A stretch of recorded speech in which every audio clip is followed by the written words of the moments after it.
നമുക്ക് വേദയുടെയും വിക്രത്തിന്റെയും നല്ലൊരു കഥ കേട്ടാലോ? അതിനു മുമ്പായി ആദ്യമായി കാണുന്നവരുണ്ടെങ്കിൽ ചാനൽ ഇഷ്ടപ്പെട്ട ഒന്ന് സബ്സ്ക്രൈബ് ചെയ്യാൻ മറക്കരുത്. വീഡിയോ ഇഷ്ടപ്പെടുവാണെങ്കിൽ ലൈക്ക് ചെയ്യാനും നിങ്ങളുടെ വിലയേറിയ അഭിപ്രായങ്ങളൊക്കെ രേഖപ്പെടുത്താനും മറക്കരുത് കേട്ടോ. അങ്ങനെ നമ്മൾ കാണുന്ന ഒടുവില് വിക്രം SI സാബുവിനെ ഇടിച്ചു കൂട്ടുന്നുണ്ട്. ഈ സമയത്ത് വിക്രവും താഴെ വീഴുവാണ്. വിക്രത്തിന്റെ ആ മുറിവിലേക്ക് സാബു ഇങ്ങനെ ഞെക്കുവാണ്. വിക്രത്തിനുള്ള വേദന കൊണ്ട് എന്ത് ചെയ്യണം എന്നറിയത്തില്ല. കണ്ണിൽ കൂടെ പൊന്നീച്ച പറന്നുപോയി. പക്ഷെ അങ്ങനെ വിക്രം വിടാൻ കൂട്ടാക്കിയിട്ടുണ്ടായിരുന്നില്ല. സാബുവിന്റെ കാലൊക്കെ തിരിച്ചു പിടിച്ച് ഓടിച്ചു വിടുന്നുണ്ട്. അങ്ങനെ സാബുവിനെ ഇഞ്ച പരുവാക്കിയിട്ടാണ് വിക്രം പതുക്കെ അവിടെ നിന്ന് എഴുന്നേക്കുന്നത്. സാബുവിനെ എഴുന്നേക്കാൻ പോലും പറ്റുന്നുണ്ടായിരുന്നില്ല. അതേ അവസ്ഥയായി പോയിട്ടുണ്ടായിരുന്നു സാബുവിന്. അങ്ങനെ വിക്രം അവിടുന്ന് പതുക്കെ തന്റെ കാറിനടുത്തേക്ക് വന്നു. അപ്പോഴേക്കും നല്ല വേദന കൊണ്ട് ഒരു രക്ഷയിൽ ഉണ്ടായിരുന്നില്ല വിക്രത്തിന്. പക്ഷെ അങ്ങനെ തളരാനായിട്ട് വിക്രം കൂട്ടാക്കിയില്ല. വിക്രം പിന്നീട് കാറും എടുത്ത് നേരെ ഇഷിതയുടെ ഫാം ഹൗസിലേക്ക് പോരുവാണ്. അതേ സമയത്ത് സാബുവിന് എഴുന്നേക്കാൻ പോലും പറ്റില്ല. ഒടുവിൽ അതിലൂടെ വന്ന ആൾക്കാരാണ് സാബുവിടെ വണ്ടിക്കാരാണ് സാബുവിടെ വീണ് കിടക്കുന്നുണ്ട്. അപ്പൊ അവര് വിചാരിച്ചു ആക്സിഡന്റ് ആണ്, ബൈക്കൊക്കെ മറിഞ്ഞു കിടക്കുന്നുണ്ടല്ലോ, അങ്ങനെ സംഭവിച്ചാണ്. പോരാത്തിന് സാബുവിന് നല്ല പൂസം ഉണ്ടായിരുന്നല്ലോ, അപ്പം ഫിറ്റായിട്ട് വന്ന് വീണതായിരിക്കും എന്ന് അവര് വിചാരിച്ചു. അങ്ങനെ അവര് സാബുവിനെ ഹോസ്പിറ്റലിൽ ആക്കുന്നുണ്ട്. ഈ സമയത്ത് വിക്രത്തിനെ കാണാതെ നല്ല ടെൻഷനിലായിരുന്നു ഇഷിത. ദൈവമേ, വിക്രം എങ്ങോട്ടാ പോയെന്നറിയത്തില്ല. വേദയോട് വിളിച്ചു പറയാനും പറ്റില്ല. വേദ അറിഞ്ഞു കഴിഞ്ഞിട്ടുണ്ടെങ്കിൽ ആകെപ്പാടെ പ്രശ്നമാവും എന്നൊരു ചിന്തയായിരുന്നു മനസ്സിൽ. അങ്ങനെ കുറെ സമയം കഴിഞ്ഞ് കഴിഞ്ഞപ്പോഴത്തേനും കാറങ്ങോട്ട് വരുന്ന കണ്ടപ്പോഴാണ് ഇഷിതയ്ക്കൊരു സമാധാനമായത്. അങ്ങനെ വിക്രം ഇറങ്ങി വന്നു. ആ സമയത്ത് വിക്രം ചോദിച്ചു, അല്ല ഡോക്ടർ പേടിച്ചു പോയെന്ന് ചോദിച്ചു. പിന്നെ പേടിക്കാതെ, വിക്രത്തിന്റെ ഉത്തരവാദിത്തം എന്നെയല്ലേ ഏൽപ്പിച്ചിരുന്നേ. എങ്ങാനും വിക്രത്തിന് പോകുന്ന വഴിക്ക് ആ വാസവന്റെ ആൾക്കാരോ അല്ലെങ്കിൽ പോലീസുകാരോ പിടികൂടിയിട്ടുണ്ടായിരുന്നെങ്കിൽ വേദ പിന്നെ എന്നോടുള്ള ഫ്രണ്ട്ഷിപ്പെ കട്ട് ചെയ്യും. കാരണം അവള് പ്രത്യേകം പറഞ്ഞിട്ടുള്ളതായിരുന്നു പറഞ്ഞു. അതെ, ഇനിയിപ്പോൾ അധികം താമസിക്കണ്ട, 12 മണി കഴിഞ്ഞിട്ട് പോകാന്നല്ലേ പറഞ്ഞേ, ഇപ്പൊ തന്നെ പോയേക്കാന്ന് പറഞ്ഞു. അത് കേട്ടപ്പോൾ വിക്രം പറഞ്ഞു ആയിക്കോട്ടെ എന്ന് പറഞ്ഞു. അങ്ങനെ ഇഷിത വിക്രത്തിനെയും കൊണ്ട് നേരെ വേദയുടെ വീട്ടിലേക്ക് പോവാ. അപ്പം അവിടെ ഗേറ്റിന്റെ അവിടെ എത്തിക്കഴിയുമ്പോഴത്തേനും മിസ് കോൾ അടിക്കണമെന്ന് പറഞ്ഞിട്ടുണ്ടായിരുന്നു. ഇതേ സമയത്ത് ശ്രീകാന്തും വർഷയും കൂടെ സെക്കൻഡ് ഷോയ്ക്ക് പോയിട്ടുണ്ടായിരുന്നു. അങ്ങനെ സെക്കൻഡ് ഷോയൊക്കെ കഴിഞ്ഞ് അവര് വീട്ടിലേക്ക് വരുവാണ്. വേദയ്ക്കാണെങ്കിൽ എന്ത് ചെയ്യണമെന്ന് അറിയത്തില്ല. കാരണം ഇവര് പോയി കിടന്നുറങ്ങാതെ മെയിൻ സ്വിച്ച് ഒന്നും ഓഫ് ചെയ്യാൻ പറ്റില്ല. അവരവിടുന്ന് ഇറങ്ങിയിട്ടുണ്ടെന്ന് പിന്നെ മിസ് കോൾ അടിച്ചിട്ടുണ്ടായിരുന്നു. ദൈവമേ, ഇത്തിരി കഴിയുമ്പോഴത്തേനും അവര് ഗേറ്റിനടുത്തേക്ക് വരും. ഇവർ ഉറങ്ങിയില്ല പണി ആവൂല്ലോ എന്നൊരു ചിന്ത. മെയിൻ സ്വിച്ചും കാര്യങ്ങളൊക്കെ ഓഫ് ചെയ്യണമല്ലോ. CCTV ഓൾറെഡി ഓഫ് ആക്കിയിട്ടുണ്ട്. ഇനിയിപ്പം ബാക്കി കാര്യങ്ങളൊക്കെ ചെയ്താൽ മതി. അങ്ങനെ വേദ കാത്തിരുന്നു. കുറച്ച് കഴിഞ്ഞപ്പോഴത്തേനും ശ്രീകാന്തും വർഷം മുറി പോയി ലൈറ്റൊക്കെ ഓഫ് ചെയ്യുന്നോടം വരെ വേദ കാത്തിരുന്നു. പിന്നീടാണ് വേദയുടെ ഫോണിലേക്ക് അടുത്ത മിസ് കോൾ വരുന്നത്. അവർ ഗേറ്റിന്റെ അവിടെ എത്തിയിട്ടുണ്ടെന്ന്. പെട്ടെന്ന് വേദ എന്ത് ചെയ്തു, പോയി മെയിൻ സ്വിച്ച് ഓഫ് ആക്കുവാണ്. അതിനുശേഷം ഇറങ്ങിച്ചെന്നു. ഗേറ്റ് തുറന്നു. അപ്പോഴേക്കും വിക്രത്തെ കൊണ്ട് ഇഷിത അങ്ങോട്ടേക്ക് ഇറങ്ങി കഴിഞ്ഞപ്പോഴത്തേനും ഇഷിത പറഞ്ഞു, അതെ വിക്രത്തെ ഞാൻ സുരക്ഷിതമായിട്ട് കൈകളിൽ ഏൽപ്പിച്ചിട്ടുണ്ട്. അതെ, എന്റെ ഉത്തരവാദിത്തം തീർന്നു കിട്ടുമെന്ന് പറഞ്ഞു. അപ്പോഴേക്കും ഇഷിത പറഞ്ഞു, എങ്ങനെ നന്ദി പറയണമെന്ന് അറിയില്ല എനിക്ക്. കാരണം നീ ഇല്ലായിരുന്നെങ്കിൽ ഒരു പക്ഷേങ്കിൽ വിക്രത്തെ രക്ഷപ്പെടുത്താനായിട്ട് എനിക്ക് ബുദ്ധിമുട്ടായിരുന്നു പറഞ്ഞു. അതെ, ഇപ്പൊ ഒരു നന്ദിയൊന്നും പറയണ്ട, എത്രയും പെട്ടെന്ന് നീ വിക്രത്തെ കൊണ്ട് മുറിയിലേക്ക് പോകാൻ നോക്കാൻ പറഞ്ഞു. അങ്ങനെ ശബ്ദം ഉണ്ടാക്കാതെ വേദ ഗേറ്റൊക്കെ അടച്ചിട്ട് വിക്രത്തെയും കൊണ്ട് നേരെ മുറിയിലേക്ക് വന്നു. മുറിയിലേക്ക് വന്നതിന് ശേഷമാണ് വേദ പോയി മെയിൻ സ്വിച്ചൊക്കെ ഓൺ ആക്കുന്നത്. ഇനിയിപ്പോ പ്രശ്നമില്ല. ആകെപ്പാടെ അത്ര സമയം ടെൻഷൻ ഉണ്ടായിരുന്നു. വിക്രത്തെ കൊണ്ട് പെട്ടെന്ന് ഓടിക്കയറാനും പറ്റില്ലല്ലോ, വിക്രത്തിന് കാലുമേലല്ലോ. അതുകൊണ്ട് ഇതേ സമയത്ത് വിക്രത്തിന് കാലിന് നല്ല വേദന ഉണ്ടായിരുന്നു. ബെഡിലിരുന്ന് കഴിഞ്ഞപ്പോഴത്തേനും വിക്രത്തിന്റെ കണ്ണിൽ കൂടെ പൊന്നീച്ച പിറക്കുക. കാരണം SI സാബു കാലെ പിടിച്ച് ഞെക്കിയിട്ടുണ്ടായിരുന്നു വിക്രത്തിന്റെ.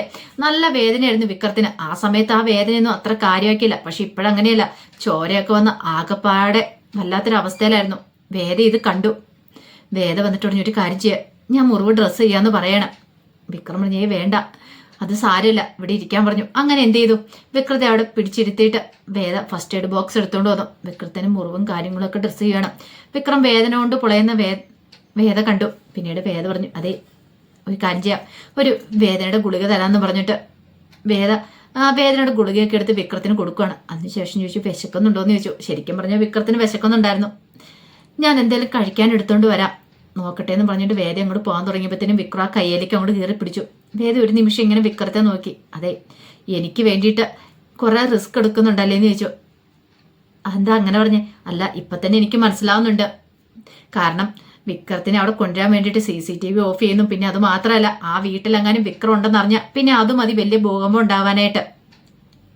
പക്ഷേങ്കിൽ വേദ ആ കാര്യത്തിലൊന്നും ഒരു ടെൻഷൻ അടിച്ചിട്ടില്ല. വേദ പറഞ്ഞു, അതെ തൽക്കാലത്തേക്ക് ഇപ്പോൾ ഇവിടെ ഇരിക്കുക, ഞാൻ പോയി എന്തെങ്കിലും കഴിക്കാൻ എടുത്തോണ്ട് വരാം. വേണ്ട, ഇനിയിപ്പോൾ ആർക്കെങ്കിലും സംശയം തോന്നിയാലോ. വേദയ്ക്ക് ഉറക്കം വരുന്നില്ല, വേദ കിടന്നോളാൻ പറഞ്ഞു. അത് പറഞ്ഞിട്ട് കാര്യമില്ല എന്നും പറഞ്ഞിട്ട് വേദ നേരെ അടുക്കളയിലേക്ക് പോയി ശബ്ദം ഉണ്ടാക്കാതെ കഴിക്കാനായിട്ട് എടുത്തുകൊണ്ട് വന്നു. വന്നിട്ട് കഥയൊക്കെ അടച്ചു. വിക്രത്തിനാണെങ്കിൽ മാറാനുള്ള ഡ്രസ്സ് പോലും ഉണ്ടായിരുന്നില്ല. വിക്രം ഇട്ടിരുന്ന ആ ഡ്രസ്സിൽ തന്നെയായിരുന്നു, മുഷിഞ്ഞ ഡ്രസ്സിൽ തന്നെയായിരുന്നു. വേദ പറഞ്ഞു, നാളെ ആട്ടെ ഞാൻ വിക്രത്തിനുള്ള വേറെ ഡ്രസ്സൊക്കെ വാങ്ങിച്ചുകൊണ്ട് തരാമെന്നൊക്കെ പറഞ്ഞു. അതിനുശേഷം വിക്രത്തോട് ഞാൻ വാരിത്തരാം, അവിടെ ഇരിക്കാൻ പറഞ്ഞു. അപ്പോഴേക്കും വിക്രം പറഞ്ഞു, വേണ്ട ഞാൻ കഴിച്ചോളാന്ന് പറഞ്ഞു. അവിടെ ഇരിക്കും വിക്രു എന്നൊക്കെ പറഞ്ഞുകൊണ്ട് വിക്രത്തെ അവിടെ പിടിച്ചിരുത്തിയിട്ട് വിക്രത്തിന് വാരി കൊടുക്കുകയാണ്. എന്തോ വല്ലാത്തൊരടപ്പം വിക്രത്തിന് തോന്നി. ഇത്രയും കാലമായി കല്യാണം കഴിഞ്ഞിട്ട്, പക്ഷെ ഇന്ന് വരെ ഇങ്ങനെ ഒരു സംഭവം ഉണ്ടായിട്ടില്ല, ആദ്യമായിട്ടാണ്. ആ സമയത്ത് വിക്രം വേദയുടെ കണ്ണുകളിലേക്ക് ഇങ്ങനെ നോക്കുന്നുണ്ട്. രണ്ടുപേർക്കും പരസ്പരം നല്ല ഇഷ്ടമാണ്. ഒരാളില്ലാതെ ഒരാൾക്ക് ജീവിക്കാൻ പറ്റില്ല എന്നറിയാം. പക്ഷെ എന്നാലും അവരുടെ ഇഷ്ടം തുറന്നു പറഞ്ഞിട്ടില്ല. അവരുടെ രണ്ടുപേരുടെ മനസ്സിൽ അവർക്ക് രണ്ടുപേർക്കും നന്നായിട്ടറിയാം പരസ്പരം ഇഷ്ടമാണെന്നുള്ള കാര്യം. പക്ഷെ അതും കൂടെ തുറന്നു പറയാൻ മടി. അങ്ങനെ കുറെ സമയം വേദയുടെ കണ്ണിലേക്ക് നോക്കിയപ്പോൾ വേദ ചോദിച്ചു, എന്താ വിക്രു എന്ന് ചോദിച്ചു. ഒന്നുമില്ല എന്ന് പറഞ്ഞു. അങ്ങനെയാണെങ്കിൽ കിടന്നുറങ്ങാൻ നോക്ക്. വിക്രം പറഞ്ഞു, എനിക്കെന്തോ ഉറക്കം വരുന്നില്ല എന്ന് പറഞ്ഞു. ഉറക്കം വരുന്നില്ലാന്നോ? ഇപ്പൊ സമയം എന്തായെന്ന വിചാരം? അതൊന്നും അല്ലാന്ന് പറഞ്ഞു. ഈ സമയത്ത് വേദ പറഞ്ഞു, എനിക്ക് നല്ല ടെൻഷനുണ്ട്. കാരണം പുറത്തിറങ്ങിയിട്ടുണ്ടെങ്കിൽ ഇനി ആ SI സാബു എന്തെങ്കിലും ചെയ്യുവോ?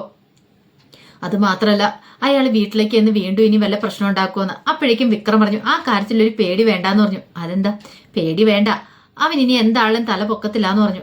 വേദയ്ക്ക് കാര്യമൊന്നും മനസ്സിലായില്ല, ഏതാ എങ്ങനെയാന്ന്. പക്ഷേങ്കില് പിറ്റേ ദിവസം വേദ ആ സത്യങ്ങളൊക്കെ തിരിച്ചറിയുന്നത്. കാരണം SI സാബു ഹോസ്പിറ്റലായെന്ന് അറിഞ്ഞു കഴിഞ്ഞപ്പോൾ ശ്രീകാന്തും ചന്ദ്രശേഖരനും ഒക്കെ കാണാൻ ചെല്ലുന്നുണ്ട്. അപ്പം ബൈക്ക് ആക്സിഡന്റ് ആണ്, ബൈക്ക് മറിഞ്ഞിട്ടാണ് അപകടം ഉണ്ടായെന്നൊക്കെയാണ് പറഞ്ഞിരിക്കുന്നത്. അല്ലാതെ ഒരുത്തം വന്ന് രാത്രി ഇരുട്ടടി തന്നെന്ന് പറയാൻ പറ്റത്തില്ലല്ലോ. അങ്ങനെ കാണാൻ ചെന്ന് കഴിഞ്ഞപ്പോഴത്തേനും SI സാബു ശ്രീകാന്തിനോടൊക്കെ കാര്യങ്ങൾ പറയുന്നേ. അതെ, എന്നെ തല്ലിച്ചതച്ച ആക്സിഡന്റ് ഉണ്ടായതല്ലെന്ന് പറഞ്ഞു. ആക്സിഡന്റ് ഉണ്ടായതല്ലെന്ന്? അതേ, മനഃപൂർവ്വം. അത് അവനാന്ന് തോന്നി, ആ വിക്രം അവനാണ് എന്നോട് ഈ കൊടുംചതി ഏതെന്ന് പറഞ്ഞു. അത് കേട്ടപ്പോൾ ശ്രീകാന്തും ചന്ദ്രശേഖരനും ഞെട്ടി. അവന്റെ അച്ഛനെയും ചേട്ടന്മാരെ ഞാൻ ഉപദ്രവിച്ചതിന്റെ പേരിൽ അവൻ എന്നോട് വൈരാഗ്യം ചെയ്താ എന്ന് പറഞ്ഞു. അത് കേട്ടപ്പം ശ്രീകാന്ത് പറഞ്ഞു, എന്നിട്ട് താൻ എന്താണ് ഒന്നും ചെയ്യാത്തതെന്ന് ചോദിച്ചു. എങ്ങനെ ചെയ്യാൻ? ഒന്നാമത്തെ കാര്യം ഞാൻ മദ്യലഹരിയിലായിരുന്നല്ലോ, എനിക്ക് കൂടുതലായിട്ടൊന്നും ചെയ്യാൻ പറ്റിയില്ലെന്ന് പറഞ്ഞു. പക്ഷെ അവനൊന്നും സംഭവിച്ചിട്ടൊന്നുമില്ല, അവൻ ജീവനോടെ തന്നെ ഉണ്ടെന്ന് പറഞ്ഞു. അത് കേട്ടപ്പോൾ ചന്ദ്രശേഖരൻ പറഞ്ഞു, അങ്ങനെയാണ് നീ പേടിക്കണ്ട, അധികം വൈകാതെ തന്നെ വാസുവൻ അവനെ പിടികൂടിക്കോളെന്ന് പറഞ്ഞു. അവൻ ഏത് പാതാളത്തിൽ പോയി ഒളിച്ചിരുന്നാലും എന്നൊക്കെ പറഞ്ഞ് സാബുവിനെ ആശ്വസിപ്പിക്കുകയാണ്. പക്ഷേങ്കിൽ ഈ കാര്യം വേദ അറിഞ്ഞു, സാബു ഹോസ്പിറ്റലാന്നുള്ള കാര്യം. അതറിഞ്ഞു കഴിഞ്ഞപ്പോൾ തന്നെ വേദയ്ക്ക് ചെറിയ സംശയമായി. വേദ വന്ന് വിക്രത്തോട് ചോദിക്കുന്നുണ്ട്, സത്യം പറ വിക്രം, എന്താ സംഭവിച്ചതെന്ന് ചോദിച്ചു സാബുവിന്. വിക്രം പറഞ്ഞു, അതെനിക്കെങ്ങനെ അറിയാം? അങ്ങനെ വരാൻ വഴിയില്ല. ഇന്നലെ രാത്രി വിക്രത്തോട് ചോദിച്ചു കഴിഞ്ഞപ്പോൾ വിക്രം പറഞ്ഞു, ഇനി SI സാബു തല പൊക്കില്ല എന്നല്ലേ പറഞ്ഞേ. പിന്നീട് കുറെ ചോദിച്ചു കഴിഞ്ഞപ്പോഴാണ് വിക്രം സത്യം പറയണേ. ഇഷിത അടുത്തൊന്ന് പോയതും ഇഷിത കാർ എടുത്തോണ്ട് പോയതും SI സാബുവിനെ പഞ്ഞിക്കേട്ട കാര്യങ്ങളൊക്കെ. ഇത് കേട്ട് കഴിഞ്ഞപ്പോഴത്തേനും വേദയ്ക്ക് ടെൻഷനും ഇതൊക്കെയായി. വേദ പറഞ്ഞു, എന്ത് ഭാവിച്ച വിക്രം, എങ്ങാനും പിടിക്കപ്പെട്ടിട്ടുണ്ടായിരുന്നെങ്കിലോ എങ്ങനെയായി തീരും എന്തായി തീരും അറിയാലോ, ഞാൻ പ്രത്യേകം പറഞ്ഞല്ലേ പുറത്തിറങ്ങരുതെന്ന്. അത് കേട്ടപ്പോൾ വിക്രം പറഞ്ഞു, അത് പിന്നെ പുറത്തിറങ്ങാതിരിക്കാൻ പറ്റുമോ? എൻ്റെ അച്ഛനും ചേട്ടന്മാർക്കും എന്തെങ്കിലും ആപത്ത് സംഭവിച്ചെന്ന് അറിഞ്ഞാൽ പിന്നെ എനിക്ക് അടങ്ങിയിരിക്കാൻ പറ്റുമോ എന്ന് ചോദിച്ചു. വേദയ്ക്കും മനസ്സിലാവുന്നുണ്ടായിരുന്നു വിക്രത്തിന്റെ വിഷമം എന്താന്ന്. കാരണം വിക്രത്തിന് സഹിക്കാൻ പറ്റുന്നതിൽ അപ്പുറമാണ് വേദയ്ക്കറിയായിരുന്നു. വിക്രത്തിനെ വേദ പൊന്നുപോലെയാണ് നോക്കുന്നത്. കാരണം കാലിലും മുറിവൊക്കെ ഡ്രസ്സ് ചെയ്ത് ഒരു ഭാര്യ ഭർത്താവിനെ ശുശ്രൂഷിക്കുന്ന പോലെ തന്നെയാണ് വിക്രത്തിന്റെ കാര്യങ്ങളൊക്കെ നോക്കുന്നത്. വിക്രത്തിന് ഭയങ്കര സന്തോഷമായിരുന്നു. അപ്പോൾ അതിന്റെ വിശേഷങ്ങളൊക്കെ നമ്മൾ കാണാൻ പോകുന്നത്. ഇതിന്റെ ബാക്കി വിശേഷങ്ങളുമായിട്ട് നാളെ വരാട്ടോ. ഇനി നമ്മൾ നെക്സ്റ്റ് വീക്ക് പ്രൊമോയാ കാണുന്നത്. എന്താണെങ്കിലും ആരൊക്കെ എന്തൊക്കെ പറഞ്ഞാലും ചെയ്തെന്ന് പറഞ്ഞാലും വിക്രത്തിന് ഒരു കാരണവശാലും വേദ വിട്ടുകൊടുക്കില്ല. അവനെ രക്ഷിക്കുക തന്നെ ചെയ്യും. അവന് തെറ്റ് ചെയ്തിട്ടില്ലെന്ന് കണ്ടെത്തുക തന്നെ ചെയ്യും. അപ്പൊ അതിന്റെ വിശേഷങ്ങൾക്കായി നമുക്ക് എല്ലാവർക്കും കാത്തിരിക്കാം. ഒരിക്കൽ കൂടി എല്ലാവർക്കും ശുഭരാത്രി നേർന്നുകൊണ്ട് നിർത്തുന്നു.